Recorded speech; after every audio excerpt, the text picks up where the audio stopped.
Hello everyone, Razia मशकूर वतन की बात हम वतनों के साथ।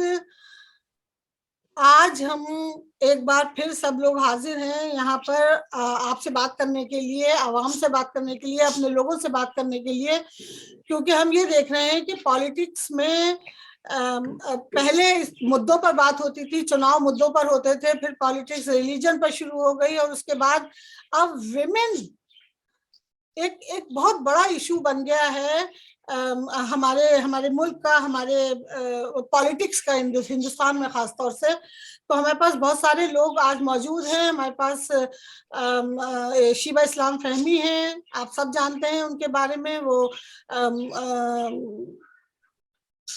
फेमिनिस्ट हैं और स्पीकर हैं, राइटर हैं। And then we have Iqbal Malhotra साहब, जो राइटर हैं, स्पीकर भी हैं एंड फिल्म मेकर भी हैं। बहुत अच्छी डॉक्यूमेंट्रीज बनाते हैं और इनकी डॉक्यूमेंट्रीज को बहुत अवार्ड भी मिल चुके हैं, बहुत ज़्यादा इंटरनेशनल लेवल पर वो सिलेक्ट हो चुकी हैं। तो वो है। फिर हमारे पास योगिता भयाना है, जो विमेन के लिए काम करती हैं, खासतौर से रेप विक्टिम्स के लिए। फिर हमारे पास संजय गर्ग साहब है, जिनकी पॉलिटिक्स पर बहुत अच्छी निगाह है। और हमारे पास यूसुफ जमा साहब हैं, जो राइटर हैं, कॉलमिस्ट हैं, 25 साल से ज्यादा का अरसा गुजर गया है आपको जर्नलिज्म में, दिल्ली से हैं। और हमारे शॉर्टली ज्वाइन करने जा रही हैं सुजाता पॉल, जो कांग्रेस की स्पोक पर्सन है इन उत्तराखंड। तो आप सबका बहुत बहुत खैर मकदम है, आपका बहुत शुक्रिया, आज आपने हमें ज्वाइन किया। जैसा कि आप सब जानते हैं, हमारे आज का उन्वान है हमारा बेटी पर, लड़की हूँ लड़ सकती हूँ। इससे पहले एक और ऐसा ही जुमला आया था कि बेटी पढ़ाओ बेटी बचाओ, या Beti Bachao Beti Padhao, something like that. इधर वे आप मुझे ये बताइए कि ये जो जुमलेबाजी हो रही है, क्या वाकई इससे हमारे मुल्क की बेटी की जिंदगी में कोई चेंज आ सकता है, या सिर्फ इतना है कि हम उन जुमलों को एज अ पॉलिटिकल स्लोगन लेकर खामोश होकर बैठ जाएं और हम मतलब इन जुमलों को हम सुने और हमारे पास उनका कोई रिजल्ट ना हो। मैं आप लोगों से गुजारिश करूंगी कि बिफोर वी ओपन डिस्कशन, आप लोग सब 1 मिनट 2 मिनट लें और अपनी राय इस पर बताएं हमें कि आप इस टॉपिक पर या इस सिचुएशन पर क्या सोचती हैं। Let me start with Sheeba Fahmi. शुक्रिया रज़िया साहिबा। और ये जो मुद्दा है ख़वातीन का, लड़कियों का, महिलाओं का, बहुत ज़रूरी मुद्दा है। हर साल दर साल इलेक्शन दर इलेक्शन हम लोग इसको देखते हैं, लोग सारी पार्टियां अपने अपने मैनिफेस्टो में लाती हैं। और पिछली बार तो जो बेटी बचाओ बेटी पढ़ाओ का जो मुद्दा था वो, और साथ में जो भाजपा की पूरी कैंपेन थी, वो सुरक्षा के सवाल पर भी उन्होंने खड़ी की थी। और उसी के साथ साथ आंसू जो बह रहे थे रसोई घर में, उसको उन्होंने कहा था कि हम गैस का सिलेंडर हर घर पहुंचा देंगे, और जिस तरह की तमाम चीजें थी जिसको उन्होंने मुद्दा बनाया था। और फिर चाय पे चर्चा भी की गई थी महिलाओं के साथ, मोदी साहब ने चाय पे चर्चा की थी महिलाओं के साथ, और वो एक महिलाओं के भी हीरो बनकर के उभरे थे। लेकिन 2 टर्म्स खत्म होने को आ रहे हैं। हम लोगों ने देखा कि इस समय भारत में महिलाओं के प्रति जो यौन अत्याचार है, यौन अपराध है, ये दोनों इतना ज्यादा बढ़ गया है कि अब हम जब भी महिलाओं की बात करते हैं तो इमेंसिपेशन के सवाल पीछे रह जाते हैं, सुरक्षा का सवाल ही सबसे पहले आगे आ जाता है कि महिला सुरक्षित रहे। घर से बाहर निकल के उसको ये लगना चाहिए कि वो जिस काम से निकली है साथ खैरियत का करके वापस आ जाएगी। अभी 2 महीने पहले भाजपा की एक बड़ी नेत्री है रानी जी, उन्होंने ये कहा कि उत्तर प्रदेश में लड़कियों को 5 बजे के बाद किसी पुलिस स्टेशन में नहीं जाना चाहिए, पुलिस स्टेशन में जाना उनके लिए अनसेफ है। और ये कांग्रेस की कोई कार्यकर्ता या नेता नहीं कह रही थी, ये भाजपा की नेता कह रही थी, जिसका किसी भी तरह से खंडन ना तो सरकार ने किया ना पुलिस वालों ने किया। पुलिस डीजीपी उत्तर प्रदेश ने भी नहीं कहा कि आप कितना बड़ा लांछन लगा रही हैं उत्तर प्रदेश पुलिस के ऊपर कि सुरक्षा की जिम्मेदारी जिनकी है वही भक्षक है क्या। तो इस माहौल में जब ये आया है कि लड़की हूँ लड़ सकती हूँ, और उसके बाद जो हमारे पास लिस्ट आई है उम्मीदवारों की कांग्रेस की तरफ से, तो एक उसमें सोची समझी और मुनज़्ज़म सोच नजर आती है, जिसमें वो उन महिलाओं को जिनके साथ बहुत बड़ा अत्याचार हुआ है, उनसे लेकर के आम महिलाएं जिन्होंने अपने हक की लड़ाई सड़कों पर लड़ने का तय किया और बहुत जलील हुई, चाहे वो आशा वर्कर्स हों, चाहे वो अनुबंधित टीचर्स का मामला हो जो एडॉक टीचर्स हैं, चाहे वो दूसरी जो आपकी ये आंगनबाड़ी वाली कैटेगरी है वो हो, इन सब लोगों ने जब सड़क पर उतर करके अपना हक मांगा और बहुत वादे और बहुत इंतजार के बाद और उन वादों का बोझ ढोते ढोते जब वो थक गई, उन्होंने जब हक मांगा तो उनके साथ जो बदसलूकियां हुई हैं, और फिर इसमें आप जोड़ लीजिए उन महिलाओं का भी जो सीए एनआरसी के मामले में बात कर रही थी कि ये गलत है, उनके ऊपर धाराएं लगी और उनमें से कुछ को तो जेल भी डाला गया, हमारे सदर जाफर हैं और लोग हैं, इन सब लोगों। तो ये जो इतना बड़ा कुछ हुआ है महिलाओं के साथ, तो एक तो ये है। दूसरा आप ये देखिए कि कुछ कानून ऐसे हैं जो सिर्फ महिलाओं को टारगेट करके लाए गए, जैसे लव जिहाद है। एक महिला अपनी मर्जी से अपना जीवन साथी नहीं चुन सकती, और अगर वो चुनेगी तो उसके लिए उसकी राह में कितनी मुश्किल पैदा की जाएगी। और अगर कहीं वो महिला दलित जाति से आती है, दलित आदिवासी जाति से आती है, तो उसके लिए और भी मुश्किल कर दिया गया है कि वो कहीं अपनी जाति को लांग करके मिसेस खान और मिसेस सिद्दीकी ना बन जाए, उसका रास्ता रोक दिया गया लव जिहाद वाला कानून ला करके। अभी इस शादी के 21 साल के करने का जो मामला है, उसमें भी हम ये देखते हैं कि युवाओं को सेक्स करने से नहीं रोका जा रहा है, लिव इन रिलेशनशिप से नहीं रोका जा रहा है, लेकिन अगर वो अपने रिश्ते को एक समाजी जामा पहनाना चाहते हैं तो उससे रोका जा रहा है। तो अब सवाल ये पैदा होता है कि हमें जो वो रिश्ते जो हम इज्जत से समाज के सामने पेश कर सकते थे, हमें उसके लिए भी रुकना पड़ेगा। और अगर इसी बीच साथ रहते हुए लड़की जो है वो हामला हो जाए तो उसको अनसेफ टर्मिनेशन ऑफ प्रेगनेंसी में जाना पड़ सकता है, उसको किसी तरह के अवसाद में, डिप्रेशन में जाना पड़ सकता है, इसमें आत्महत्याएं तक होती हैं। ये बिल्कुल महिलाओं के विरोध मामला था।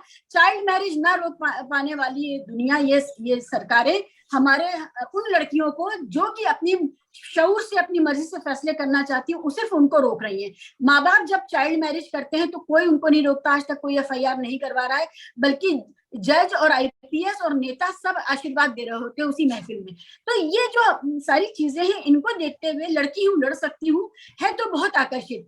मगर मुझे अब इसमें ये लगता है कि कांग्रेस के साथ ये बार बार हुआ है कि वो कोई अच्छी योजना लाते हैं, उसको सामने से तो कोई अप्रिशिएट नहीं करते हैं दूसरे दल, लेकिन वो तुरंत उसको हाईजैक कर लेते हैं। ये इससे पहले भी हो चुका। अब आपने देखा कि जैसे हम ये संदेश देना चाहते हैं कि और जो राजनीति का असली मकसद जो है सेवा है। राजनीति में जो लोग आते हैं उनका मकसद यही होना चाहिए। ये सही है कि काफी हद तक ये बदल चुका है, लेकिन हम एक बार फिर उसको बदलना चाहते हैं, एक नई राजनीति सामने लाना चाहते हैं। ये हमारा संदेश है। कांग्रेस पार्टी संगठन का भी अभाव है, जेबी वोट का भी अभाव है। अगर उनका ये नारा चल जाता है तो बहुत शानदार बात है, लेकिन हमें ज्यादा भरोसा भारत के संविधान पर है। पॉलिटिकल पार्टीज की बड़ी मजबूरियां होती हैं। अभी चुनाव, अभी जो टिकट बंटवारे हुए बहुत सियासत भी आएंगे कि भाई हमारा हक था, आपने हमें इस नारे के ऊपर कुर्बान कर दिया और महिला को दे दी थी, ये सब भी होगा। लेकिन हमें ज्यादा भरोसा है कि हम संविधान को पकड़े रहें, संविधान को लागू करने की जिद पे अड़े रहें, और जो सरकार रूल बाय लॉ करना चाहती है, उल्टे सीधे कानून ला करके, संविधान के विरोधी कानून ला करके, उसके खिलाफ हम लड़ते रहें। शुक्रिया। बहुत शुक्रिया, आपने बिल्कुल सही कहा है कि सिर्फ जुमलों से काम नहीं चलेगा, हमें कानूनी एक तहफ़्फ़ुज़ चाहिए इन तमाम जुमलों पर, क्योंकि बहुत सारे जुमले बोले गए हैं और उनका कोई हल अभी तक सामने नहीं आया है। विक्रम के साथ आप काम कर रही हैं, आपने बहुत वक्त दिया है, दे रही हैं, और आपकी नजर है कि आज हमारे मुल्क में, हमारे अतराफ में विमेन की क्या हालत है। Your take please and your time is start now. Thank you Razia ji for having this discussion. और आपने खुद ही शुरुआत में कहा ये जुमले हैं, और मैं पूरी तरह से इस चीज को एंडोर्स करूंगी, जुमले ही हैं। क्योंकि देखिए, क्योंकि काम होना जरूरी है। जुमले आप बोल के जा सकते हैं। See, I am nothing against politics, but जब कांग्रेस का शासन था, निर्भया केस कांग्रेस के शासन में हो, निर्भया से ना जाने कितने केसेस, एक केस नहीं हुआ निर्भया तो हाईलाइट हो गया, उससे न जाने कितने ज्यादा केस हो चुके थे उससे पहले भी। कांग्रेस के शासन में, कांग्रेस शासित राज्यों में जब निर्भया के केस हुआ तो लगा कि चीजें बदलेंगी। We protested, of course we were leading the protest. फिर बीजेपी का शासन आया, हमें लगा चीजें बदलेंगी, इन्होंने भी नारा दिया बेटी बचाओ बेटी पढ़ाओ, पर हुआ क्या, ये सच्चाई आपके सामने है, अभी तक कोई सुरक्षा आई नहीं है। तो I will not get into it कि कौन सी पार्टी क्या कर रही है। मेरे लिए तो दोनों निकम्मे हैं। दोनों पार्टीज, क्या जितनी भी पार्टीज आती हैं सिर्फ बेटियों को इस्तेमाल करती हैं, जुमलेबाजी करती हैं, चाहे वो बेटी बचाओ बेटी पढ़ाओ हो, चाहे वो बेटियों के लिए लड़ सकती हूँ, whatever, they don't mean it, because ऐसा नहीं है कि कांग्रेस के राज्यों में क्राइम कम है, महिलाओं के अपराध। अगर when it comes to taking it seriously, yes, वो जब बीजेपी राज्यों में होता है तो कांग्रेस हल्ला मचाती है, कांग्रेस के राज्यों में होता है तो बीजेपी, मतलब vice versa, but they really don't want to do anything. I can assure you that because I have worked across India and I have seen all the attitudes. So मैं खुल के बोल सकती हूँ और मैं अपने एक्सपीरियंस से बोल सकती हूँ, इनको कोई पड़ी नहीं है बेटियों की। Yes, it suits their agenda, political agenda. और आपने अभी बोला कि विमेन इश्यूज नहीं है, इश्यूज, प्रॉब्लम क्या है कि वो ऐसे अपराध होते क्यों, उस मेंटालिटी में काम नहीं होता है। सो इशू विमेन नहीं बन जाती है, इशू नहीं है। महिला तो एक उत्थान और महिला एक सशक्तिकरण का उदाहरण है, बट उसे इशू बना दिया गया है जस्ट फॉर पॉलिटिकल गेन्स। अगर when it comes to doing something for women, I think both the government, majorly because ये दो ज्यादा बड़ी पार्टीज हैं, इसीलिए I will target them कि ये लोग कुछ नहीं करते हैं। ओके, आपका टेक है कि आप बहुत पर उम्मीद नहीं है कि कुछ होगा इस जैसा जुमला। हमने सुजाता पॉल साहिबा ने भी ज्वाइन कर लिया है। सुजाता जी, बहुत बहुत वेलकम है आपका भी। ये जो जुमला आया है, लड़की हूँ लड़ सकती हूँ, इस जुमले के पीछे क्या स्ट्रॉन्ग मैसेज हो सकता है? आपका क्या टेक होगा इस पर? देखिए, सचमुच में मुझे किसी भी मतलब मेरी साथी को और खास करके किसी भी महिला को मुझे थैंक यू कहने की जरूरत वैसे भी नहीं होनी चाहिए, आपको भी नहीं होनी चाहिए। और हम सब जब एक दूसरे को आगे बढ़ाते हैं तभी समाज आगे बढ़ता है। मैं एक बात बिल्कुल साफ कहना चाहती हूँ, मैं एक एजुकेटर हूँ इसलिए, और लड़कियों के स्कूल में पढ़ाया है मैंने, और मैं जानती हूँ महिलाओं के बारे में जब हम बात करते हैं तो महिला सशक्तिकरण किस तरीके से होना चाहिए वो मैंने बहुत धीरे धीरे देखा है। मैं अगर आपको बताऊं कि लड़कियों के स्कूल में पढ़ाते हुए मैंने लीगल लिटरेसी प्रोग्राम चलाया था वहां पे 5 साल, तो मुझे लगता है कि महिला सशक्तिकरण जो है वो बहुत धीरे धीरे आता है। मुझे याद आता है कि जब मैंने पहली बार एक कोई प्रोग्राम ऑर्गेनाइज किया स्कूल में, जहां बच्चों से बात कर रही थी मैं, और बच्चे क्लास 11-12 की लड़कियां थी, and I was also not very much older to them.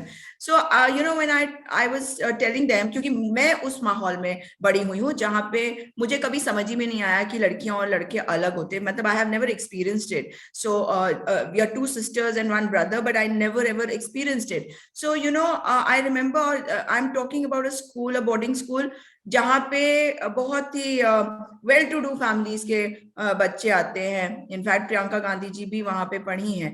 तो what happened was that during the course of that program, when I was telling the girls कि किस तरीके से मैं और मेरी बहन कहीं से आ रहे थे, and we were on moped, and रात के 11 बज गए थे, तो you know the boys said something and we didn't get scared or something, you know, but we know that we knew that we needed to keep our safety in mind। तो हमें पता था कि हम कौन से रास्ते से अपने एरिया में घुसेंगे, और किसी को मतलब we knew the roads, you know, so हमारे पास एक प्लस वो भी था। बट रात को पिए हुए थे वो लड़के और आवाजें लगा रहे थे, and we answered back, and it was literally like, मतलब I am not going to say कि हमने क्या कहा। So I was just telling the girls this, and you know, उस स्टेज पे वो गर्ल्स मतलब जो लड़कियां थी उन्होंने ये कहा कि but ma'am, don't you think you were putting yourself at risk? So I told them, I said, देखो, मैंने जो किया वो मैंने अपने सिचुएशन को समझते हुए किया, and yes, I did not put myself at risk। And उसके बाद मैं बताऊं आपको कि जब निर्भया का हुआ तो मेरी ही एक स्टूडेंट मुझे एक दिन अचानक से CNN IBN होता, CNN न्यूज 18 जो है अभी CNN IBN था तब, उस पे मुझे वो दिखाई दी अचानक से, and she was in college at that time, and she was also one of the people leading that protest, and I was so proud कि हम कहाँ तो mid 90s में हम बच्चों को क्या बता रहे थे, और फिर एक समय ऐसा आ गया 2013. It's a long journey if you look at it, but धीरे धीरे करके वो सारी ही लड़कियां वैसे सोचने लगी जैसे हम उस समय सोच रहे थे. तो these are things which happen slowly because it has to percolate across the board.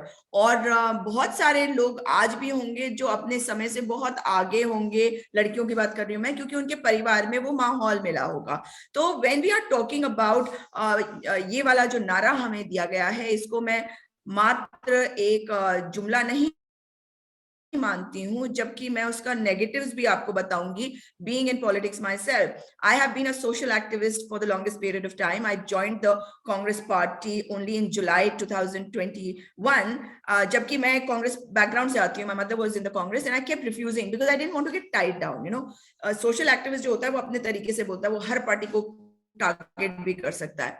So I like doing that because sometimes I felt कि कांग्रेस पार्टी के जो लोग हैं वो वोकल नहीं है, एंड मैंने तो कभी चुप ही होना नहीं सीखा. 2013 से बोल रही हूँ और बोलती ही चली गई, यहाँ तक कि जो हमारे शहर के ऑफिसर्स थे, सिविल सर्वेंट्स थे, वो लोग मुझे बोलते थे कि आप इस तरह से मत बोलो. After 2014 they used to tell me that. So what I am trying to get at is that चीजें धीरे धीरे करके बदलती हैं, और गेम चेंजर हो, मास्टर स्ट्रोक हो, ये केवल शब्द नहीं है, ये सचमुच में एक रियलिटी माना जाना चाहिए. मैं आपको बता रही हूँ कि when I mentioned that I also wanted to contest the elections, and remember that if I hadn't joined the party in July 2021, I would have probably filed my candidature as an independent candidate.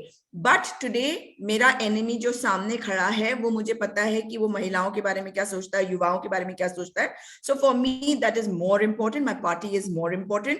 And कुछ भी हो जाए, हमारी party एक ऐसी party है जिसको आप बहुत कुछ कह सकते हैं, बहुत कुछ सुना सकते हैं, और हम सुनने को तैयार होते, बदलाव के लिए हमेशा तैयार होते हैं. तो इस कारण से भी मतलब मुझे लगता है कि जो नारा दिया गया है, उस नारे के बारे में अगर आप सोचे तो उत्तराखंड से, जहां से मैं आती हूँ, वहां पे मुझे नहीं लगता कि कोई नए फेसेस को इंक्लूड किया जाएगा अनलेस उनकी पुल होगी, सोर्स होगी, या किसी यंगस्टर को अपने मेरिट पे दिया जाएगा. जबकि आपको भी पता है कि मेरा काम किस तरीके का है, और मुझे पूरे देश से लोग फोन करते हैं कि why and all that. So I have to I'm trying to tell them in a very calm manner so that they don't think कि I am feeling कि मेरे साथ कुछ नाइंसाफी हुई है. देखिए, और ये नारा हमारी पार्टी ने दिया है, लेकिन कभी कभी अपने जो आपके गोल्स हैं उसके सामने मतलब आपकी जो निजी महत्वाकांक्षाएं हैं, कभी कभी वो आपको पीछे रखनी पड़ती है. I might think I'm better than most of them. I still, in fact, I do think that I'm better than almost all of them, and I'm not trying to be humble at all because there's no need for me to show humility here. But when I talk about this slogan, एक चीज हमें समझनी पड़ेगी कि अगर हम उत्तर प्रदेश में हमने ये नारा दिया है जहां हमारी स्थिति बहुत अच्छी नहीं है, suddenly have you noticed that people are talking about the Congress party? Suddenly people are talking about the fact कि हाँ, महिलाओं को जगह मिलनी चाहिए. जिस लड़ाई को हम इतने समय से लड़ते रहे हैं, I remember 2010 में मैंने एक पैनल डिस्कशन कराया जिसमें विंग कमांडर अनुपमा जोशी थी, जिन्होंने उस लड़ाई को लड़ा कि महिलाओं को जो है परमानेंट कमीशन दिया जाना चाहिए. सुप्रीम कोर्ट तक वो केस गया था, और जिस दिन मैंने वो प्रोग्राम रखा उसके अगले दिन उनका ऑर्डर आना था. So I remember it was March of 2010. So I feel कि जिस लड़ाई को सारी महिलाएं लड़ती रही हैं, आज उसका एक स्टेप फॉरवर्ड हुआ है, because now it is about giving space to that women. It is about हाँ, महिलाओं का अधिकार है, महिलाओं को जगह मिलनी चाहिए. ये क्या बात हुई कि महिलाओं के लिए रिजर्व सीट होगी तभी होगा? हर पार्टी को वो जगह देने की जरूरत है. तो आई थिंक कि ये बहुत अच्छा नारा है, और आने वाले समय में औरों को भी इसे फॉलो करना चाहिए. अभी तो इतना ही कहूंगी और आपकी बातें सुनना चाहूंगी. Thank you. Thank you so much Sujata. हमारे पास और 3 स्पीकर हैं। संजय जी, तो संजय जी आप बताइए आपकी क्या राय है, आप अपनी राय रखें प्लीज इस पे, एंड टाइम का ख्याल रखें, फिर हम ओपन डिस्कशन पे चले जाएंगे। बहुत ही सूक्ष्म में अपनी बात कहूंगा, क्योंकि महिला स्पीकर्स को ज्यादा सुनना पसंद करूंगा मैं अभी, क्योंकि महिलाओं के ऊपर बातचीत हो रही है। मैं एक फॉरगॉटन लिंक पे ध्यान आकर्षित करना चाहूंगा, क्योंकि बाकी बातें तो सारी ठीक है, जो योगिता जी ने कहा, अभी जो है अपने एग्जिस्टिंग सुजाता जी ने कहा। तो मेरा इसमें सबमिशन सिर्फ इतना है कि पिछले, जैसे कांग्रेस ने काफी साल राज किया, 60 साल के करीब कांग्रेस की गवर्नमेंट रही है, और महिलाओं के प्रति अपराध कांग्रेस के जमाने में भी कम नहीं थे। और बीजेपी जब आई, बीजेपी ने, जैसा कि सुजाता जी ने बताया अभी, कि बीजेपी ने काफी जुमलेबाजी की, बेटी बढ़ाओ, बेटी पढ़ाओ, बेटी बचाओ, और महिला सशक्तिकरण के ऊपर काफी बातें इन्होंने, बड़े बड़े जुमले इन्होंने जो है लोगों को सब जवाब दिखाए थे। लेकिन अभी जो हाल में आंकड़े आए हैं, आपने देखा होगा यूपी में महिलाओं के प्रति अपराध पूरे हिंदुस्तान में सबसे ज्यादा हुए हैं। जबकि आप ये भी देखिए साथ में कि योगी जी ने एक तो रोमियो स्क्वाड बनाया था, कोई पिंक के नाम से कोई एक और कोई स्क्वाड बनाया था, ऐसे 3-4 स्क्वाड इन्होंने बनाए, लेकिन सारे फेल हुए अल्टीमेटली, और अपराध बढ़ते ही चले गए। और पिछली जो सरकार में जो अपराध हुए उससे ज्यादा अपराध हुए। जब अखिलेश की सरकार आई थी तब भी इसी बात पे आई थी कि महिलाओं को हम जो संरक्षण देंगे, रात में 12 बजे बेफिक्र होकर के, निडर होकर के जो है सड़कों पे निकलेगी। लेकिन अखिलेश की जब गवर्नमेंट थी तब भी महिलाओं के प्रति जो अपराध बढ़ा, मायावती की गवर्नमेंट के कंपैरिजन में 27 से 28% जो है महिलाओं के प्रति अपराध बढ़ा। और दूसरी चीज, जो महिलाओं के खिलाफ जो केसेज रजिस्टर्ड हुए उसमें 54% उनकी कार्रवाई कम हुई। मतलब दोनों तरह से नुकसान हुआ। महिलाओं के प्रति जो है जो अपराध है वो कुल मिलाकर के काफी बेतहाशा बढ़ा अखिलेश सरकार में। और योगी जी अब आए तो योगी जी की तो गवर्नमेंट में आप देख ही रहे हैं, इतनी मेहनत और मशक्कत करने के बाद, इतने सब्जबाग दिखाने के बाद, इतनी स्क्वाड्स बनाने के बाद भी आप ये देखेंगे कि योगी की सरकार में भी अपराध बढ़े। समस्या ये नहीं है, समस्या ये है कि समाज उसको किस तरह से जो है देखता है, और समाज जिस तरह से देखता है उसी तरह से सरकार देखती है। सरकार क्या होती है, सरकार पब्लिक की मेंटेलिटी जो होती है, पब्लिक की जो सोच होती है उसी को रिफ्लेक्ट करती है, उसी के अकॉर्डिंगली गवर्नमेंट कानून बनाती है, उसी के अकॉर्डिंगली गवर्नमेंट नीतियां बनाती है। क्योंकि अगर सामाजिक ढांचे के खिलाफ जाकर के आप कोई कानून बनाते हैं या कोई नीतियां बनाते हैं तो वो वर्केबल नहीं होती है और समाज में उनका विरोध झेलना पड़ता है। मैं एक छोटा सा वाकया आपके साथ शेयर करना चाहूंगा कि निर्भया का जब कांड हुआ था तो यहाँ पे राजस्थान यूनिवर्सिटी के बाहर जो है कॉलेज के बच्चे थे, काफी सारे इकट्ठे हो रहे थे। तो मैं गाड़ी से जा रहा था तो मेरी गाड़ी रोकी, उन्होंने कहा कि भाई आप रुकिए, निर्भया के लिए हम लोग यहाँ पे कोई फॉर्म भरवा रहे हैं। भाई क्या है फॉर्म में बताइए आप। तो बोला साहब हम सख्त से सख्त सजा देने की बात करते हैं, जैसा मतलब फांसी का शायद उसी समय जो है वो प्रारूप तैयार किया गया था। तो मैंने उनसे कहा कि भी रेप चाहिए क्यों, पहले तो आप ये बताइए कि आप कह रहे हैं रेपिस्ट को फांसी होनी चाहिए, तो कभी आपने पिछले 70 साल में, देश को आजाद हुए 70 साल हो गए, हजारों लाखों महिलाओं के साथ उत्पीड़न हुआ, बलात्कार हुए, सारी घटनाएं हुई, कभी हिंदुस्तान ने छोटी सी भी कभी कोई सभा आयोजित की हो जिसपे ये चर्चा करती हो, तो मुझे बताओ कि भाई किस तरह से अपराधों में कमी लाई जा सकती है महिलाओं के प्रति। कभी हमने चर्चा नहीं की। पिछले 70 सालों में हमने एक भी गोष्ठी, यहाँ महिलाएं काफी बैठी हुई है जो बड़ा मतलब आधुनिकता और सारा उसका समावेशी है और सारी चीजों को समझती है, तो कभी इनको याद आया हो कांग्रेस गवर्नमेंट में या भारतीय जनता पार्टी की सरकार में या किसी भी सरकार में कि सरकार ने ऐसा कोई प्रयास किया हो जिसमें इस पे चर्चा हुई हो कि महिलाओं के प्रति जो ये रेप की सेक्सुअल असॉल्ट जो है इस पे ये क्यों हो रहे हैं और किस तरह से इस पे कमी लाई जा सके। कभी चर्चा नहीं की हमने। और मैं यही बार बार कहता हूं, जब भी इस तरह की घटनाएं होती है महिलाओं के प्रति, मैं बार बार इस बात को कहता हूं कि आओ बैठ के इस पर चर्चा तो करो। लेकिन सरकार चर्चा से भागती है, क्योंकि अगर चर्चा करने के लिए अगर बिठा दिया 5 बुद्धिजीवियों को तो निश्चित रूप से वो चीज निकल के आ जाएगी कि ये अपराध हो क्यों रहे। और मैं इनको सत्ता द्वारा प्रायोजित अपराध कहता हूं, सत्ता द्वारा प्रायोजित और जनता द्वारा समर्थित। ये दोनों जो है इसके बड़े जिम्मेदार हैं। एक तो जनता के जो ठेकेदार, समाज के ठेकेदार और सरकार के नुमाइंदे, दोनों इसके लिए पूरी तरह से जिम्मेदार हैं। अगर दोनों जागरूक होकर के कुछ कानूनों में बदलाव कर दें तो मैं समझता हूं महिलाओं के प्रति अपराध में 90% कमी आ जाएगी, यानी it will fall down to 10%। लेकिन कोई चर्चा, सबसे बड़ी चीज जैसे आपने चर्चा की, इस पर कोई चर्चा ही नहीं करना चाहता। सबसे पहले चर्चा करेंगे तो भाई इस अपराधी के खिलाफ क्या जो है कार्रवाई होनी चाहिए, सख्त से सख्त सजा किस तरह से दी जाए, इस पर चर्चा करने को हम तैयार हो। तो मेरा सिर्फ इसमें मशवरा है कि हम चर्चा इस बात पे करें कि अपराधों की रोकथाम कैसे हो सकती है। ऐसी कई रिसर्च जो है लोगों ने की हुई है जिसमें उन्होंने बड़ा क्रिस्टल क्लियर तरीके से बताया कि ये कानून इन अपराध को बढ़ाने में सहायक होते, इन कानूनों को खत्म कर दो, लेकिन कोई इस पर चर्चा करने को तैयार। दूसरी बात, अब आ जाते हैं पॉलिटिक्स के ऊपर। जैसे कांग्रेस ने जुमला दिया, तो ये कांग्रेस का जो जुमला था वो बड़ा रिसर्च बेस्ड जुमला था। रिसर्च बेस्ड इसलिए कह रहा हूं, उन्होंने एक आधी आबादी को टारगेट किया, और आधी आबादी को कहां टारगेट किया, सबसे ज्यादा सीट हमारे उत्तर प्रदेश में है, और उत्तर प्रदेश अभी बैकफुट पे था महिलाओं के प्रति अपराध पे। और काफी अखबारों की हेडलाइंस बनी थी कि भाई यूपी में सबसे ज्यादा महिलाओं के प्रति अपराध हुआ है, और पूरे देश में जितने अपराध है उतने यूपी में ही है, और सबसे ज्यादा बड़ा स्टेट है और सबसे ज्यादा अपराध भी यूपी में हुए। तो उन्होंने इस वैक्यूम को काम में लिया और एक जुमला इन्होंने निकाला है, और जुमले के अलावा कुछ नहीं है, क्योंकि कांग्रेस ने राज किया है, कांग्रेस ने कभी काम किया ही नहीं इस सब्जेक्ट के ऊपर।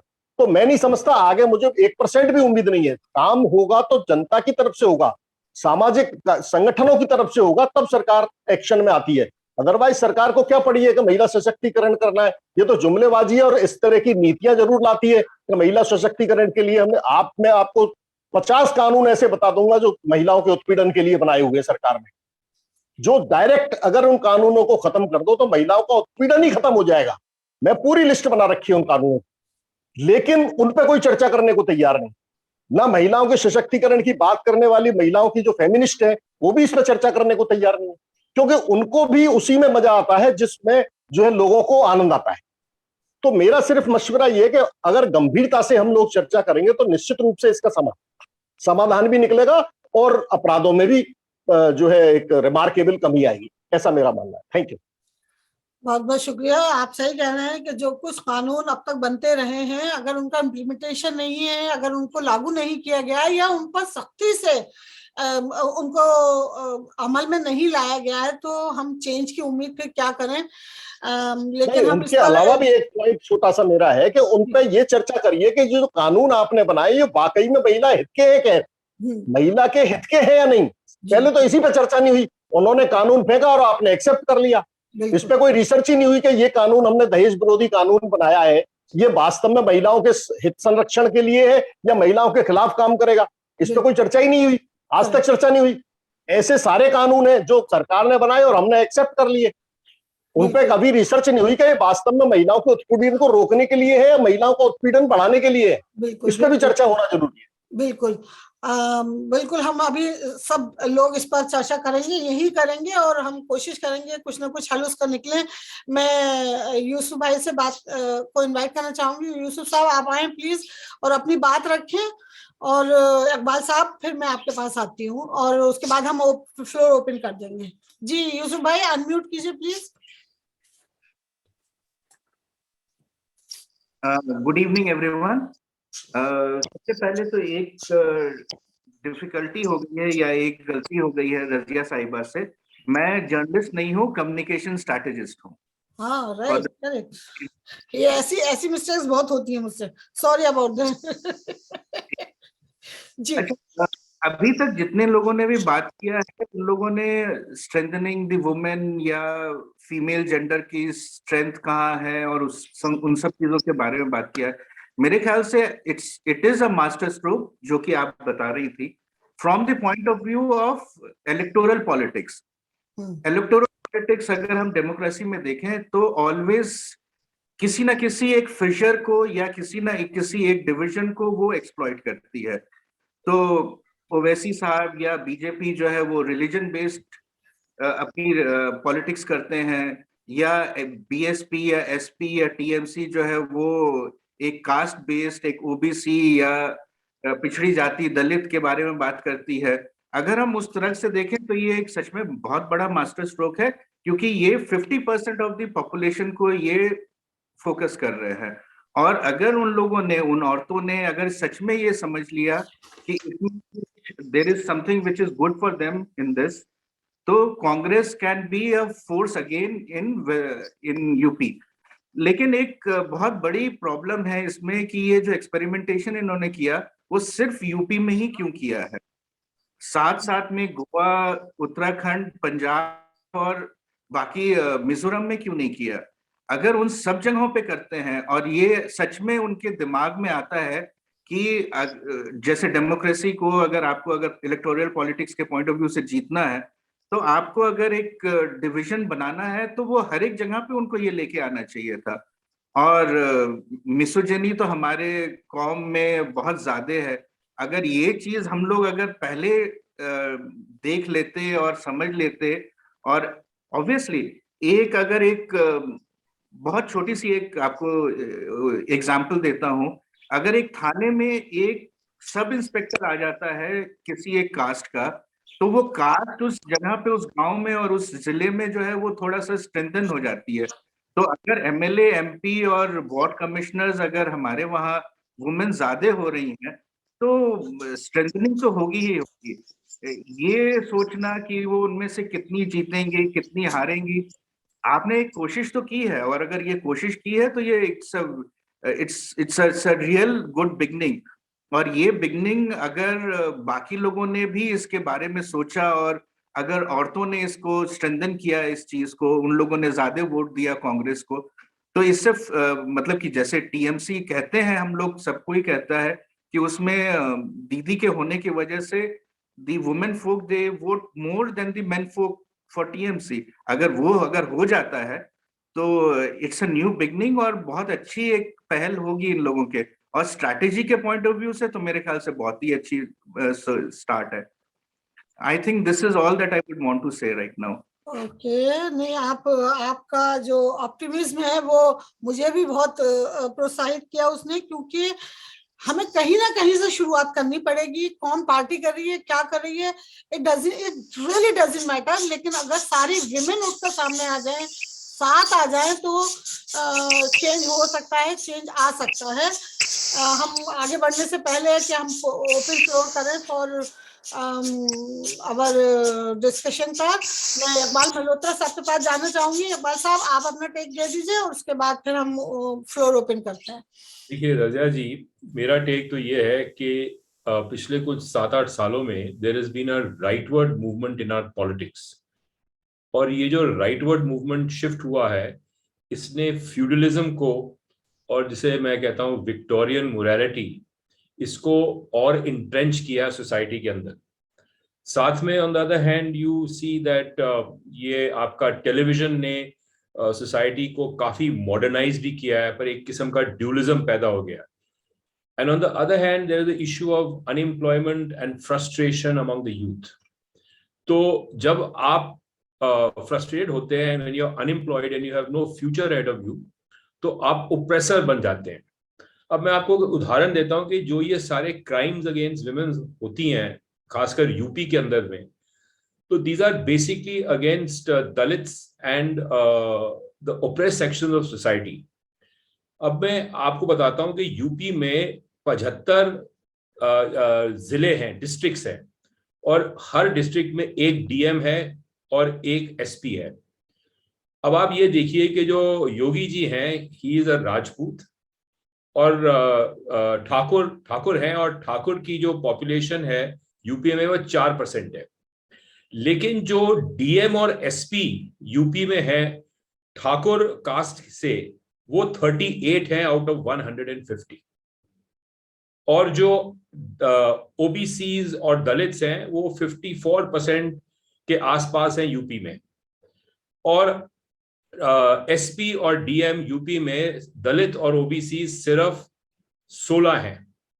तो आप देख लीजिए कि डिस्प्रपोर्शनेटली जो पावर है वो एक इतने स्मॉल ग्रुप के अंदर में कॉन्सेंट्रेटेड है, और वो ट्रेडिशनली हायरार्की के अंदर में और फ्यूडल सोसाइटी में डोमिनेंट ग्रुप है।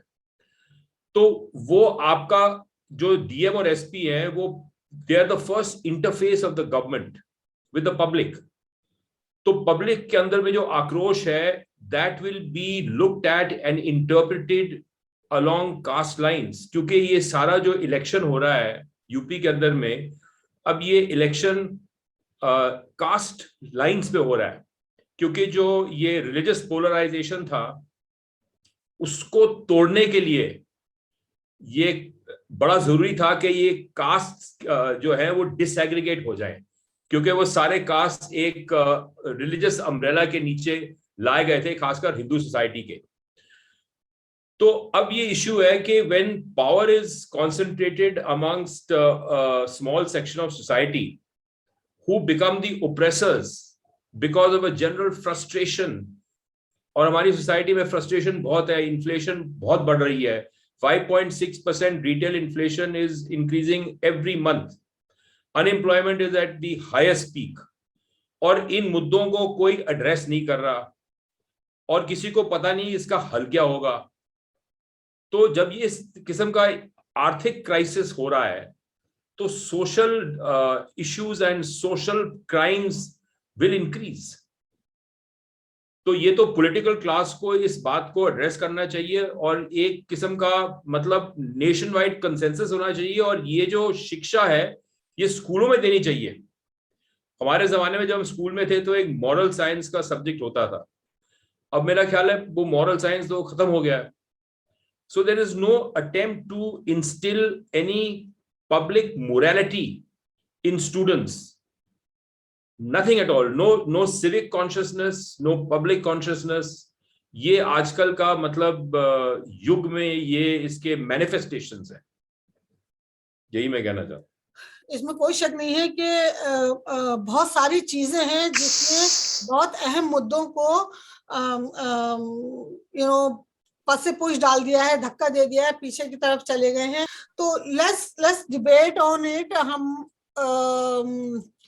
सब लोग यहाँ मौजूद हैं इस वक्त, और मैं बिल्कुल ओपन कर रही हूँ ये फ्लोर। अगर आपको किसी के बारे में जो हमने सब लोगों को सुना, if you have any comment on others और if you want to share anything with others, please आप बात कर सकते हैं। शिबा यहाँ मौजूद हैं। सुजाता, आपने सुना, आपका क्या कहना है, क्या कहना चाहेंगे आप इस पर? और हम अनम्यूट कर सकते हैं आप सब। जी देखिए, इलेक्टोरल पॉलिटिक्स में जब चेंज आएगा तो ये बहुत बड़ा चेंज होगा।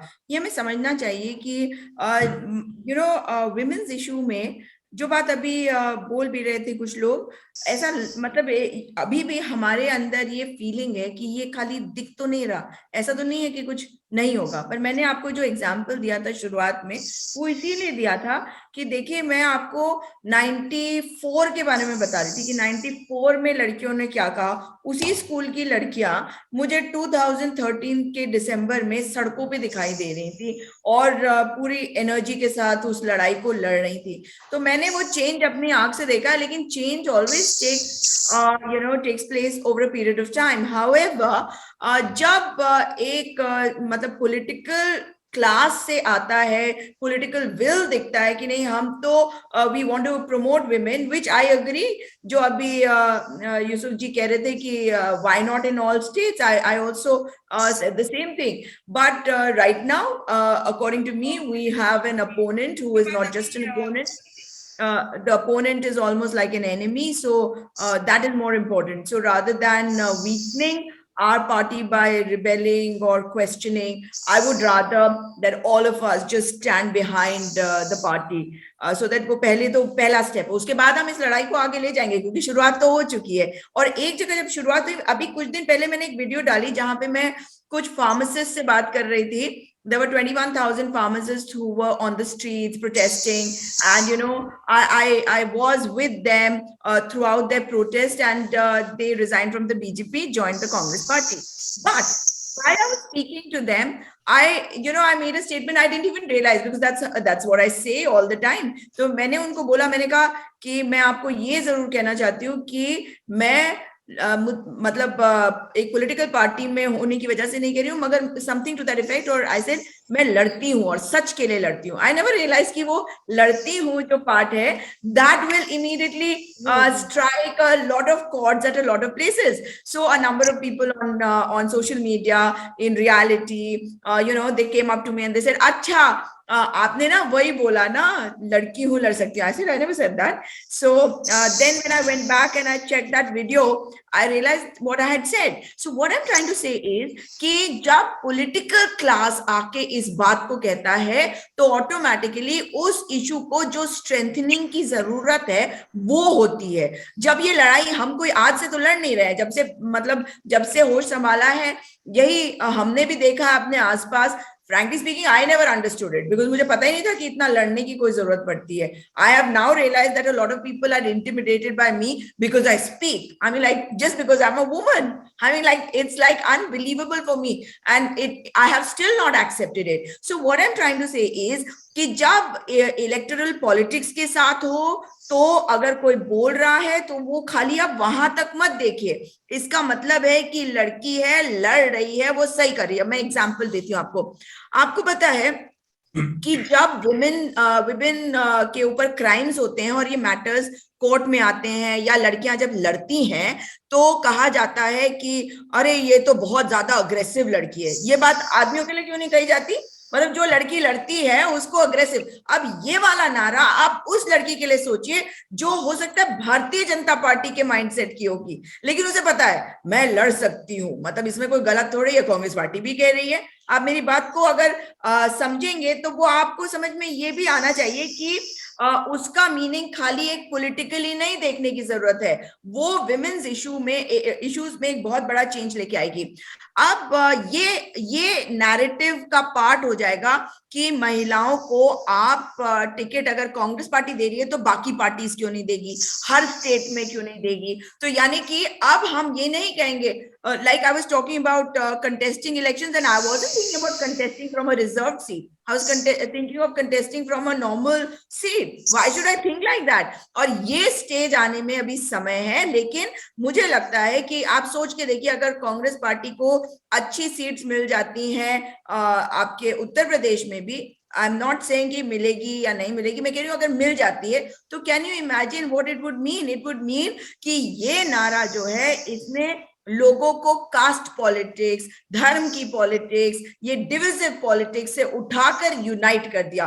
अभी हम सुनते हैं कि कई बार कहा जाता है कि मोदी जी को वोट दिया वो मुस्लिम महिलाओं ने दिया क्योंकि वो 3 तलाक कानून लाए, और मतलब you have all kinds of narratives being said. But अगर ऐसा होता है कि महिलाएं जीतती है, जैसे सदफ की आपने अभी बात करी थी, या जो आशा कार्यकर्ती हैं, या जो आशा देवी जी हैं उन्नाव रेप सर्वाइव विक्टिम की मदद, सॉरी टू से कि वो सर्वाइव नहीं कर पाए, उनके परिवार में भी बहुत सारे लोग, विच इज रियली सैड। अगर लोग आज भी उनको स्ट्रेंथन नहीं करते तो गलती किसकी है? इसका मतलब है कि लोग नहीं चाहते कि महिलाएं आगे आए, इसका मतलब है कि समाज में मिसोजिनी है, पेट्रियार्की है। मगर अगर वो जीतती हैं तो उसका मतलब है that people have got united above this divisive politics of caste and religion. So I am hoping कि things will change, it might take time. हम बोलते रहेंगे और मुझे पता है हमें जरूरत क्या है, लोगों को हम जागरूक करते रहे, and it does make a difference no matter who says what. I remember when I started speaking then I was told कि मत बोलो, और मुझे बहुत सारे लोग बोलते थे कि इतना बोलते हो, हमारे तो पूरी पार्टी नहीं बोल रही है एंड यू आर स्पीकिंग, आप थोड़ा कम बोलो। अरे मुझे क्यों सिखा रहे हो कि कम बोलो? Just because I am a woman you will tell me कि कम बोलो, मतलब कि कुछ कर देंगे, एसिड फेंक देंगे मुंह पे। I know I have heard all sorts of weird things, you know. I mean मरना तो एक ही दिन है ना, मतलब जिस दिन मरना उस दिन कोई रोक नहीं सकता, उसके पहले तक क्या डरना? It's as simple as that. So I feel that change will happen and it's going to happen very fast. इसके बाद से सबसे पहले तो मैं सुजाता जी को ये मुबारकबाद देना चाहूंगी कि मुझे पता नहीं था कि ये उनके वजह से हम लोगों को इतना शानदार एक नारा मिला है जो वाकई बियॉन्ड पार्टी लाइंस ये हम सबको एक उम्मीद से बड़ा बांध देता है, और ये बात आगे तक रहेगी। ये एक इलेक्शन की बात नहीं है, और वाकई ये भारतीय महिलाओं का यही मूड है कि हम लड़ सकते हैं, और किसी भी हाल में, जैसे इकबाल साहब ने कहा कि जो फ्यूडलिज्म है और जो डुअलिटी है, इसके बावजूद 70 सालों के एक अच्छे संविधान ने जो कुछ हमें दिया उसको हम छोड़ने को राजी नहीं है, ना धर्म के नाम पर, ना समाज के नाम पर, ना किसी भी तरह की परंपरा के नाम पर। और उसमें हिंदू, मुसलमान, सिख, ईसाई सब महिलाएं इस मामले में एक स्वर में हैं। तो सुजाता जी, बहुत मुबारक आपको कि इतना शानदार नारा आपने दिया, और आप तो हमारी हीरोइन है इस लिहाज से। जहां तक इसका सवाल था कि संजय साहब कह रहे थे कि ये उनके पास एक लंबी लिस्ट है, तो भाई उस लिस्ट को छुपा के मत रखिए, जल्दी से उसको हम सबको दीजिए और सोशल मीडिया पे डालिए, जिससे कि हम भी उससे सीखे भी और उसको बेहतर आर्टिकुलेट कर सके हम अपने मुद्दों को। अगर कोई लीगल एक्टिविज्म के जरिए कुछ होना है, कुछ कानून में तब्दीली होनी है, या कुछ कानूनों को राइट ऑफ करना है, तो उस पर हम बात शुरू तो कर सकें कम से कम। बहुत सारी ऐसी चीजें हैं। अब जैसे हम लोग भी देख रहे हैं, जो अभी रूल बाय लॉ चल रहा है इस सरकार में, कि अपनी मर्जी से कृषि कानून ले आओ, अपनी मर्जी से सारे कानून ला करके, और जो संविधान कह रहा है उसको छोड़ दो। हम जो कह रहे हैं वो कानून, और वो भी उसमें भी किसी भी तरह की पार्लियामेंट में चर्चा नहीं होगी, कोई एक्सपर्ट कमेटी के पास नहीं जाएगा, किसी की बात सुनी नहीं जाएगी, और कैबिनेट में भी नहीं जाएगा। ये सब तो आप संजय साहब, आप मुझे, हम लोगों को सबको दे दीजिए, हम गोष्ठियां, चर्चा, सेमिनार सब करते हैं, ऐसा नहीं हम नहीं कर। आपने कहा कि कोई इस पर बात नहीं हो रही, गोष्ठी नहीं हो रही है। आपकी ये बात सही है कि कांग्रेस पार्टी जो है या दूसरी पार्टियों ने राष्ट्रीय स्तर पे अगर नहीं किया है, आज प्रभारी हमें एक युवा कांग्रेस नेत्री मिली है, हम उनके सामने तो अपनी शर्तें रखें कि भाई ये चीजें हैं जो करने लायक हैं, तो ये चीजें सामने आनी चाहिए। एक बहुत अहम बात यहाँ पर यह है कि क्या हमारी महिलाएं अपने पुरुषों की, जो परिवार के मुखिया पुरुष हैं, उनके जो भी आदेश हैं उनको छोड़ करके अपने हितों पर बात करने के लिए राजी हैं? क्या वो यहाँ पर अपनी जाति, अपना धर्म, या जो भी उनके प्रिविलेजेस है, मान लीजिए, जो उनको जन्म से भी मिल जाते हैं कई बार, क्या उनको छोड़ करके महिला मुद्दे पर साथ आने के लिए तैयार हैं? इसके लिए जो मेहनत होनी चाहिए, मुझे लगता है समय कम मिला है, लेकिन चलिए, वो वहाँ की प्रभारी हैं, वो वहाँ का काम देख रही हैं, उन्होंने वहाँ से शुरुआत की है। ये बड़ा अच्छा आरोप लोग लगा देते हैं कि भाई आप राजस्थान में क्यों नहीं कर रही हैं।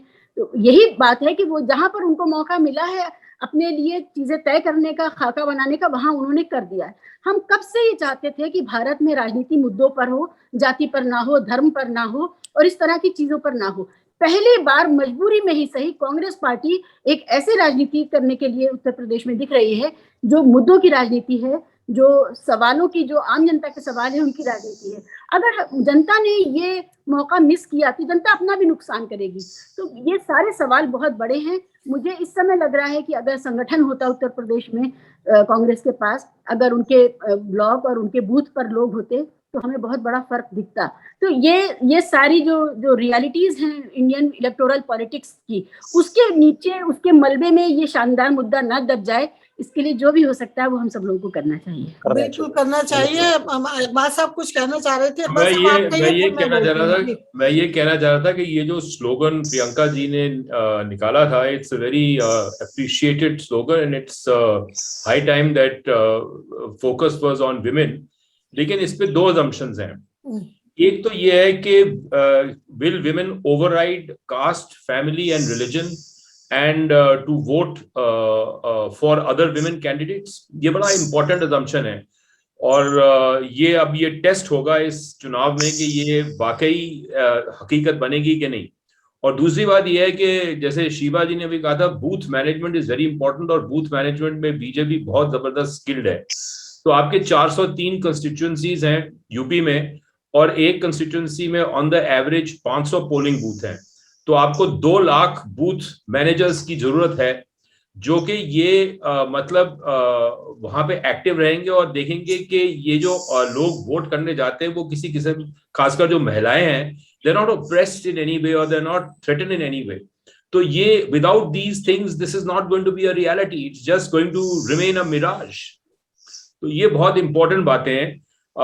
और मैं ये समझता हूं कि आजकल एक नया किस्म का प्राणी पैदा हुआ यूपी में, जिसको बोलते हैं लाभार्थी, जिसके मतलब जो जिसने लाभ लिया है बीजेपी सरकार से, और उनके जो बूथ मैनेजर्स हैं, उन्होंने, उनके पास में ये सारा डेटा है ऑनलाइन ऑन देयर स्मार्टफोन्स कि किस परिवार में, किस बूथ में, किस परिवार को क्या फायदा मिला है, और वो उनको परसुएट करेंगे कि आपने ये फायदा लिया सरकार से और अब आप हमें वोट दीजिए। तो आपका कांग्रेस पार्टी का क्या प्रचार है, क्या प्रचार तंत्र है जो कि इसको काउंटर करेगा और लोगों को एजुकेट करेगा? आप मतलब उसके लिए वो क्या कर रहे हैं? Is this slogan simply N idealistic slogan, feel good, or is it actually going to be implemented on a practical basis? Because that is the most important thing for you to achieve some success in the emancipation of women, particularly with respect to UP. Can I answer that? Yeah, sure. Yes. So आपने जो बात कही है बहुत important बात है, और हमें पता है कि हमारे बूथ लेवल पे जो है शायद उतने कार्यकर्ता नहीं हैं जितने भारतीय जनता पार्टी के हैं, and we know the kind of machinery they have, but you know one thing is for sure, पहली बात कि कांग्रेस पार्टी ने कभी भी 5 साल के लिए करने की राजनीति नहीं सोची है। हमने हमेशा 20-25 साल के बारे में सोचा है कि हमें आगे क्या करना है, and to be very honest sometimes I start feeling that oh we are fighting so hard, and are we going to really get the result? Because the BJP is going to try every tactic, and they'll have various kinds of strategies, तो वो एक है fact. लेकिन अगर आप प्रचार तंत्र की बात करें तो मैं आज ही जो मैंने तस्वीरें देखी, पंकुरी पाठक जो नोएडा से जिनको टिकट दिया गया है, उनके कैनवसिंग के लिए भूपेश बघेल जी स्वयं वहां मौजूद थे for the door to door campaigning. So there only 5 people can go. So what I think Pankuri Pathak, her husband was there, and there were 3 other people. Of course उसके लिए नोटिस भी उनको दे दिया गया, क्योंकि if a chief minister is coming there will be security, there will be other, and people who are seeing also will join in. So but you're creating that stir, and that stir is always very important. I have a theater background, so I do understand one thing कि कोई भी चीज का impact जो है वो होना बहुत जरूरी होता है। इम्पैक्ट का मतलब है पीपल स्टार्ट थिंकिंग कि अरे ये this is something new, so that is one aspect of it. आपको याद होगा कि हम जो बात कह रहे हैं, आप जो कह रहे हैं वो बड़ा प्रैक्टिकल है, पर मैं आपको याद कराना चाहूंगी जब आम आदमी पार्टी दिल्ली में इलेक्शंस जीती थी, तो I remember sitting with a very intellectual friend of mine who said कि I don't think AAP is going to really do well, you know देखा नहीं उनका क्या हाल हुआ था उसके पहले जब सरकार गिर गई थी। तो I don't know, I somehow had this very strong inclination because I work on the ground, and I said कि I have a feeling कि जो वो पूरा हुजूम है लोगों का, उसमें से people are just kind of so fed up with everything. Anti-incumbency is working against the Congress. As far as the Congress is concerned, but people are going to find their way through that crowd and probably vote lock, stock and barrel for the Aam Aadmi Party. And that friend of mine said, अरे इनको 1 या 2 सीटें मिलने वाली हैं, बाकी देखना BJP आएगी। And I said, but I think शायद इनको सारी की सारी सीटें आ जाएंगी। And you know what happened? 57 is not a small number. So you know what 67. 57 was in Uttarakhand, so that's why 67. So you know what I felt was that उस समय भी कि लोग अपना रास्ता ढूंढ लेते हैं, उसी तरह से जो ये स्टर क्रिएट हो रहा है और जितना इसमें बीजेपी टारगेट करेगी, हमारे देश में सोच देखिए वही है। आप याद करिए कि मोदी जी के बारे में भी ये हुआ, उनके बारे में जब भी कुछ कहा गया तो लोग जो हैं उनके बारे में बात करने लगे, उनके बारे में सोचने लगे, सिंपैथी भी जाने लगी। और यहाँ पे you have women and you know you are going to start thinking कि अरे बदलाव हो सकता है क्या, मतलब किसी ऐसे यंगस्टर के लिए भूपेश बघेल जी आ रहे हैं। मैं जनरल मासेस के बारे में बात कर रही हूँ क्योंकि मैं उनके साथ काम करती हूँ and I know how they think. तो जैसे अच्छा वहां से आ रहे हैं तो इनको क्यों नहीं वोट दें। जैसे उत्तराखंड में लोग कहते हैं हमने कांग्रेस को ट्राई किया, हमने बीजेपी को ट्राई किया, चलो इस बारी हम आम आदमी पार्टी को देते हैं, नहीं है तो नोटा को दे देते हैं। You know, so what I find is there are various levels to that. लोगों की साइकोलॉजी के बारे में बात कर रही हूँ, तो मुझे लगता है कि हमारे बूथ लेवल पे उतने लोग नहीं होंगे, लेकिन अगर आप कांग्रेस पार्टी का वोट परसेंटेज देखिए हर इलेक्शन में, ओवरऑल इंडिया में 12 करोड़ वोट मिले थे हमें 2019 में बीजेपी को मिले थे 22 crore. So that means 12 crore तो हमें मिले ही थे ना। और जो वोट्स हैं हमारे उत्तर प्रदेश में, अगर उत्तर प्रदेश ही नहीं, अगर मैं गुजरात के भी बारे में बात करूं तो अगर आप डेटा देखेंगे तो there is a certain vote percentage which votes for the Congress party no matter what. And इस वक्त जो हालात हो गए हैं उसमें अगर मैं जातीय समीकरण के बारे में भी बात करूं तो ऐसे बहुत सारे लोग हैं who don't want to go with Akhilesh Yadav, and I've got to know this from the villages of पश्चिम उत्तर प्रदेश, जहां पे वो कहते हैं कि नहीं हम लोग इनके साथ नहीं जा सकते, हम प्रियंका गांधी जी के साथ जा सकते हैं। तो अगेन वो जातीय समीकरण है उनके, तो मैं उसके बारे में ज्यादा नहीं बोलना चाहूंगी।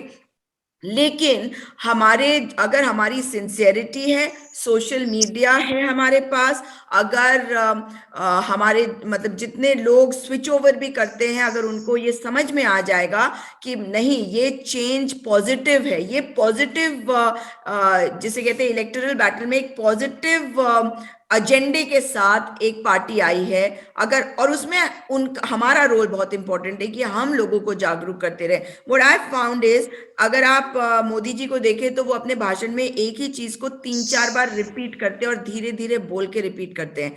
That is something that really works on the masses. So I have a feeling that social media आजकल हर एक के पास है, हर एक के पास एक स्मार्टफोन होता है। If we do it, I think things can change. So we do have our plan. हम पूरी तरह से सपोर्ट कर रहे हैं अपने कैंडिडेट्स को सोशल मीडिया पे, ग्राउंड पे, जिस तरीके से भी कर सकते हैं। आज ही मैंने देखा सदफ जाफर एक ग्रुप में एंटर करी और वहां पे लोगों ने कहना शुरू किया I have made my contribution. So I think that is where we are we should be headed towards. And आप और मैं अगर लोगों को जागरूक कर पाएंगे इस चीज के लिए तो मुझे लगता है फर्क आएगा। Sujata ji, I feel that your party needs to have the will to fight. You don't have the will to fight because you are saying that we think long term. अब ये long term में क्या हो रहा है कि आपका base erode हो रहा है, and we need an opposition party in India. And unless the Congress gets its act together, there will be no opposition left, and our constitution will also undergo further changes which may not be palatable for a vibrant democracy. So the issue is that in 2014, you were unable to combat the stigma of corruption. That was a motivated campaign against you. You weren't able to combat it. And the Muzaffarnagar riots also overtook the agenda. The Muzaffarnagar riots brought the BJP to power in 2017 in UP. And today, the issue is that it's a battle of perception. Is Akhilesh fighting Mr. Modi? Or is there going to be a caste division of voting? Because if there's a caste division of voting, then the opposition stands a better chance. But if it's a battle of perceptions, then Mr. Modi is going to win the battle. And he is going to win it very decisively. Because the fact is that you have to, even this issue of women has to be communicated and brought to the forefront. People are unable to understand the impact of Priyanka Gandhi's strategy and no the overall matrix. We will see whether the election results have prove otherwise. But आज की date पे फिर से after Lakhimpur Kheri incident in October, again the Congress is out of the discourse. You're only hearing today now because of Mayawati's announcement of candidates that are being pitted against the Samajwadi Party, that the BSP has come into the reckoning, and now people are saying it's a three-cornered contest between BJP, Sapa, and Baspa. But where is the Congress? Why are they saying it's a four-cornered contest? Nobody is taking the Congress seriously today. That's the big issue. Yeah. I do agree to what to a lot of things that you're saying, Mr. Malhotra. But what I also see is that we have a very formidable enemy because they have controlled everything. So if we expect the media to say that this is a three-cornered contest where Congress has some kind of some kind of strength, I think we are sadly mistaken. And I'll tell you, just today I got a call from Republic Channel where I'm not supposed to go, and they just want me there because probably they want to have somebody from the party to be saying that no, we are going to be there. But what will they please boycott these channels, please boycott. Exactly. Don't add up to anything. I'm not even talking about Godi media. मैं Godi media के discussion के बारे में बात नहीं कर रहा. Back to guys, back to topic. Coming to हम टॉपिक से थोड़ा आगे निकल गए. लेकिन so इस पूरी जो आज की हमारी चर्चा है उसमें हमारा जो बेसिक था कि ये जो स्लोगन है वो कितना इम्पैक्टफुल हो सकता है, क्या बेटी को खुद लड़ने की एक पावर मिल सकती है कि वो खड़ी हो सके. इसमें 2-3 चीजें मैं आप लोगों से सुनना चाहूंगी और वेरी क्विक. अपनी लड़की के साथ जो कुछ हुआ उसकी माँ को वो मिला. This is I think the best thing happened in this beginning of this new year. Best thing happened right now. And then हमारे पास आशा वर्कर्स की है, फिर हमारे ममता चौधरी भी है, फिर सदफ जाफरी. ये वो लेडीज हैं जिन्होंने अपनी जिंदगी में कभी ना कभी बहुत सफर किया है, चाहे वो समाज की तरफ से हो, चाहे वो फैमिली की तरफ से हो, चाहे वो पितृसत्ता या आप जो भी मिसोजिनी कह लें इनकी तरफ से हो. मुझे ये बताइए कि ये इतना अच्छा हमारे पास एक मौका है कि अगर हम सब मिलकर इसको आगे बढ़ाकर लेकर जाना चाहें तो इस पॉजिटिविटी से क्या चेंज मुमकिन है. प्लीज, और बहुत शॉर्ट में clear, we are already out of time. But it doesn't matter. But let me just come to what Mr. Malhotra said. You are very correct about the perception. And if you're talking about social media mein BJP is nowhere. But creating that perception, one has to understand कि morning से evening तक अगर media ये चीज को चलाती रहे, दिखाती रहे, और BJP का क्या है, मैं आपको एक example दे रही हूँ. अभी किसी ने मेरे को 2-3 दिन पहले कहा कि आप देखिएगा 14 फरवरी को, and this is an RSS person who told another RSS background वाला person who has now switched over that अभी तो 14 फरवरी तक देखना, 14 फरवरी को जयंत चौधरी RLD छोड़ के भाजपा ज्वाइन कर लेगा. मतलब where do they stop? They don't stop anywhere. And is that the kind of politics we want? If we want that kind of politics, let them be there ना. तब तो वो सारा सुजाता जी ये कोई बहुत नामुमकिन बात नहीं है. नहीं, मैं क्या कह रही हूँ कि वो लास्ट लास्ट 6 years हो सकता है.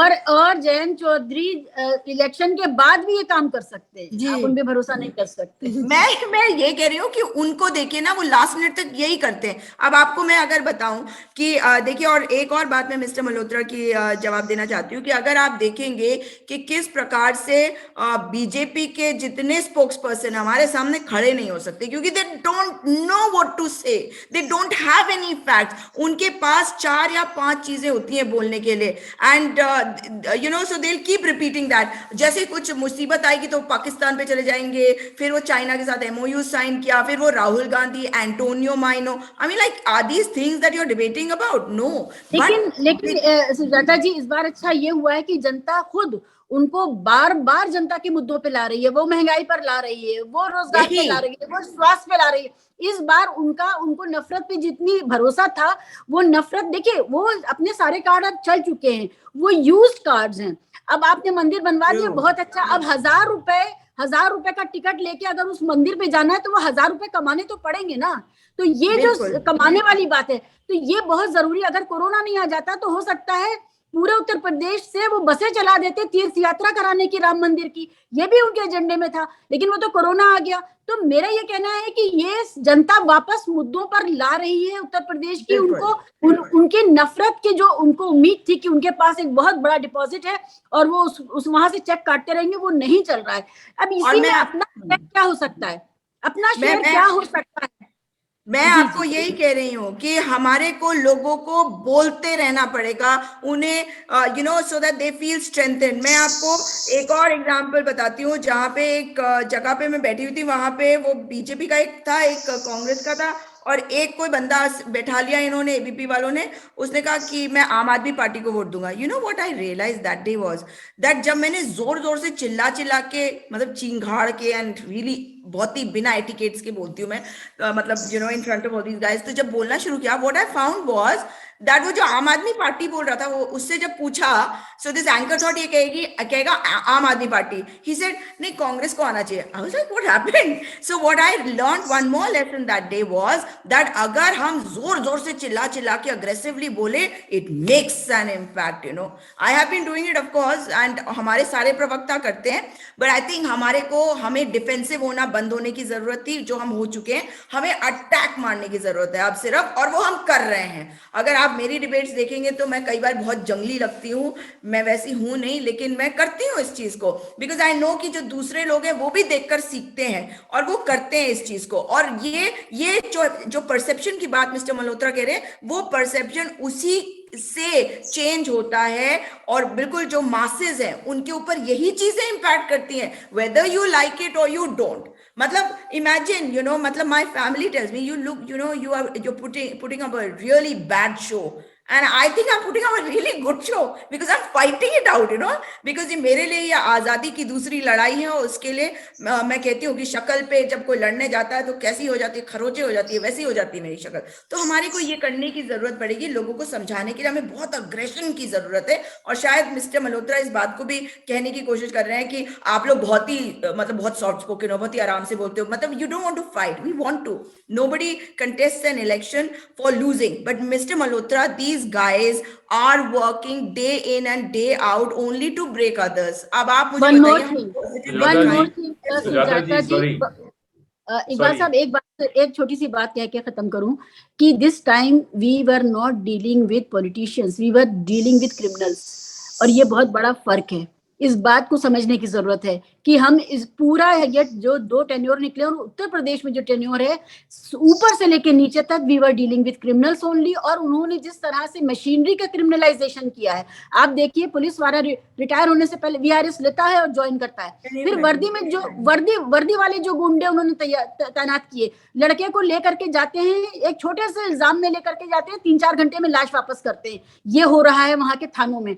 तो इस बात को ध्यान में रखिए कि आपको आपकी तैयारी पॉलिटिशियन से भिड़ने की नहीं, किसी और से भिड़ने की होनी चाहिए। ये दूसरी तरह का बीस्ट है। Sujata ji, your you know UP is a land of bahubalis, और खासकर बीजेपी के पास इतने सारे बाहुबली हैं, तो आपकी पार्टी में एक बड़ा जबरदस्त बाहुबली है, DK Shiva Kumar in Karnataka. In fact, you should have your prospective candidates trained how to fight elections, because elections are very combative. और आप सही कह रहे हैं, unless you become combative, unless your women candidates become combative and become bahubalins, you are not going to have that impact, because that aggression is very important. Otherwise, आप Gandhian style में जाओगे, non violence का प्रचार करोगे, कुछ नहीं होने वाला। The intellectualism has to go away, abandoned. You have to pick up the cudgels and be combative. No, definitely. I'll definitely take this suggestion of yours and take it forward also. So thank you so much. और यूसुफ भाई से और संजय जी, आपको अगर इस बात पे कुछ कहना है तो प्लीज से। थोड़ा मुद्दे से हम लोग इधर-उधर हो गए, थोड़ा निकल गए, पर ठीक है। We'll continue this debate for tomorrow under the topic of क्या मुसलमान अपना पेशेंस खो रहे हैं। ये हमारे कल का है, अगर आप लोग ज्वाइन करना चाहें तो मोस्ट वेलकम। सेम टाइम क्या दोबारा रिपीट करेंगे? कल मेरा जो दूसरा है वो ओपन डिस्कशन वो भी है कि क्या मुसलमान एट दिस पॉइंट अपना पेशेंस खो रहे हैं, तो ये कल है। अगर आप लोग ज्वाइन करना चाहें तो मोस्ट वेलकम, प्लीज से समथिंग। मैं इस पे ये कहना चाह रहा था कि बड़ा ऑप्टिमिस्टिक होने की इसमें कोई बहुत ज्यादा जरूरत नहीं है। महिलाओं के प्रति जो इन्होंने एक स्लोगन दिया है, इट्स टोटली पॉलिटिकल स्लोगन, और इसमें बहुत ज्यादा उम्मीद करने की आवश्यकता नहीं है। लेकिन जैसा सुजाता जी ने कहा था कि भाई स्लोगन जब पहले आता है तो कुछ न कुछ तो उस पर धीरे धीरे सोचना शुरू करते हैं लोग बाग, फिर धीरे धीरे एक्टिविटीज में वो आ जाता है। तो ये योगी जी ने भी शुरू किया था महिलाओं के सशक्तिकरण के लिए, महिलाओं की सुरक्षा के लिए, लेकिन अल्टीमेटली हमने क्या अचीव किया? तो पॉलिटिक्स से बहुत ज्यादा मतलब जब तक कि उनकी स्ट्रांग विल पावर ना हो, बहुत ज्यादा उम्मीद करने की मैं समझता हूँ बेकार रहेगा, उससे ज्यादा उम्मीद करना। हाँ, अपने स्तर पे हम लोग चर्चा करते रहे कि भाई क्या किस तरह से जो है महिलाओं की जो है स्थिति में हिंदुस्तान में सुधार हो सकता है। अगर वर्ल्ड के स्केल पे अगर हम देखें तो मैं समझता हूं कि महिलाओं की स्थिति बहुत ज्यादा बढ़िया नहीं है हिंदुस्तान के अंदर, और महिलाओं की आजादी विशेष रूप से काफी दबी कुचली अभी है, और उसमें बहुत कुछ सुधार की गुंजाइश हिंदुस्तान में बाकी है, और हमें इस चीज पे चर्चा करते रहना चाहिए, ऐसा मेरा मानना है। बिल्कुल, लेकिन मैं आपको ये बताऊं कि अगर हम ऑप्टिमिस्टिक नहीं होंगे तो आगे बढ़ने का हमारे पास कोई रीजन नहीं होगा, तो हमें ऑप्टिमिस्टिक तो होना पड़ेगा। और जी मैं आपके पास हूँ यूसुफ भाई, लेकिन हाँ एक चीज है, आप देखिए हमारे पास इस वक्त 6 बॉक्स हैं और 6 में से 3 में विमेन नजर आ रही हैं, और ये विमेन तीनों हिंदुस्तान से हैं और तीनों फाइट करने के लिए तैयार है। नहीं वो तो अच्छा है, थोड़ा कहीं ना कहीं ऑप्टिमिस्टिक रहना पड़ेगा, otherwise we can not move. Fighting spirit तो जरूरी है, मैं उससे डिनाई नहीं कर रहा, लेकिन जो स्लोगन्स पे हम लोग भेजाते हैं ना, भावनाओं में भेजाते हैं। हाँ, हम 2014 मोदी जी के स्लोगन्स में मिनिमम गवर्नमेंट मैक्सिमम गवर्नेंस वाले स्लोगन्स में बह गए, फिर योगी जी आए हिंदू मुस्लिम स्लोगन्स में गए, तो वो थोड़ा सा धरातल पर रह करके हमें सोचना चाहिए। बिल्कुल यूसुफ साहब, मैं लेकिन ऑप्टिमिस्ट होना चाहूंगा। मैंने ये देखा है कि जब दिल्ली में आम आदमी पार्टी आई और उसने इलेक्ट्रिसिटी के बिल्स को कम किया, और उस चीज को बाकी हर स्टेट ने जाकर के उसको कॉपी करना स्टार्ट किया। आई फील कि जो कांग्रेस ने आज किया है 40% के आसपास, ये एवरी अदर पार्टी जो है वो 50, कोई 60, कोई 70, कोई 80, कोई 100% तक ले जाए, और शायद यही आज का दौर मांगता है हम लोगों से। And we all should be thankful to Congress that they have at least started a campaign जिस चीज को वो करना चाहते हैं, और उस चीज से मतलब कि हमारे घरों की ज्यादा फायदा होगा। बंदे जो है वो काम के जाएंगे, औरतें जो है वो पॉलिटिक्स में जाएंगी, वो ज्यादा अच्छा रहेगा। तो कम से कम लोग जो है वो एक उनके पास इनकम का स्रोत रहेगा, दूसरा जो है वो पैसा जो है बहारने के लिए चली जाएंगी। लेकिन हाँ, back to the real scene, I think ये एक स्टेप है, और ये स्टेप जो है वो नेक्स्ट जो बाकी के पॉलिटिकल पार्टीज हैं, they should also emulate that, and they should all, और वुमेन को ही कंपेल करना चाहिए उनके पार्टीज को, कि अगर उसने 40 किया है तो हमको 50 करना चाहिए। We should be 1 step ahead of that, और इसी तरह से जो है ऑलवेज डेवलपमेंट आया है। रजिया जी वन लास्ट कमेंट, कि ये जो स्लोगन है ये कांग्रेस पार्टी का, ये तभी कामयाब होगा जब प्रियंका जी एक्चुअली चुनाव लड़ेंगे। She should not shy away from fighting the election in UP, क्योंकि अभी भी ये बड़ा वेग है कि वो लड़ रहे हैं कि नहीं लड़ रहे, क्योंकि without leadership know army can win a battle. That's true. That's true. Decisive leadership from the front. बिल्कुल बिल्कुल बिल्कुल सही है ये। और anything else anybody want to say or add here? Just adding to what Iqbal said, that remember Kejriwal went to Banaras to fight election against Modi. वो हारे या जीते अलग बात है, बट एक जो स्पिरिट थी, जो हिम्मत थी, वो जरूर दर्ज होती है लोगों के बीच में। और अगर वो शाय अवे करती हैं तो ये तो आत्मघाती होगा, उसके बाद कभी कोई यकीन कैसे करेगा। बिल्कुल बिल्कुल, बहुत जरूरी है कि आप सिर्फ, क्योंकि कहना और सुन तो हम पिछले 7 साल से बहुत कुछ रहे हैं, लेकिन ग्राउंड पर हमने कुछ नहीं देखा, उसका कुछ प्रैक्टिकल हमारे सामने नहीं आया है। तो ये एक जुमला ना बन जाए। पहली लिस्ट आई 125 लोगों में से 50 विमेन थी, 40% का जो वादा था वो वादा पूरा किया गया है। अब अगर इस वादे को प्रैक्टिकली अगर जैसा कहा इकबाल जी ने कि प्रियंका जी को एज अ विमेन इसको सिर्फ कहना नहीं है, लीड करके ग्राउंड पर इसको लाना है और लीड करना है, वो बहुत जरूरी है, बहुत है। और हम उम्मीद ही करेंगे, अगेन हमारा आखिरी जुमला भी यही होगा कि हम उम्मीद ही करेंगे कि हमें ज्यादा से ज्यादा विमेन को जोड़कर और तमाम लोगों को जो मेंस भी, आई मीन मैं ये नहीं कहती कि इसमें मेंस का रोल नहीं है, yes they can play the best role. अगर वो अपनी विमेन से कहें कि जाओ और जाके फाइट करो, अपनी बेटी से कहें कि तू खड़ी हो अपने लिए, अपनी वाइफ से कहें, अपनी बहन से कहें कि तुम जाओ और लड़ो, और अगर तुम्हारे मोहल्ले में या तुम्हारे कॉन्स्टिट्यूएंसी में कोई विमेन खड़ी हो रही है और वो अच्छा काम कर रही है, तो आई थिंक अपने घर से शुरुआत करें, अपने लोगों को भेजें उनको सपोर्ट करने के लिए। ये थी, और इसके साथ साथ मैंने एक छोटी सी लिखी थी जो तो पैट्रियार्की पर ज्यादा है, मगर वो कहीं ना कहीं मैं औरत हूँ, लड़की हूँ, लड़ सकती हूँ, उस पर चंद लाइनें अगर आप लोग इजाजत दें तो मैं सुनाना चाहूंगी, और उसके बाद हम उसको एंड कर देंगे। सो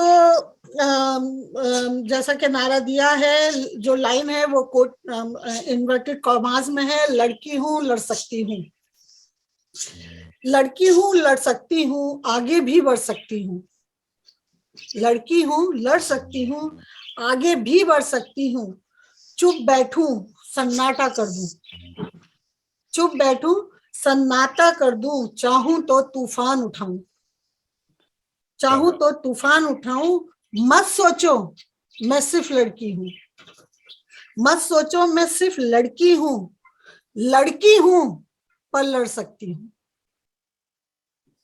कमजोर मेरे बाजू हैं सच है, कमजोर मेरे बाजू हैं सच है, सारे दर्दों को सहकर भी मर्द को पैदा कर सकती हूँ, लड़की हूँ लड़ सकती हूँ, बहुत शानदार, हाँ लड़की हूँ लड़ सकती हूँ, मुझे तोड़ने की कोशिश में तुम कितने बेहाल हुए, कितने थप्पड़ कितनी लातें तुमने मुझ पर बरसाई हैं, सुन लो तुम ऐ खाक नशीनों, लड़की हूँ पर लड़ सकती हूँ, लड़की हूँ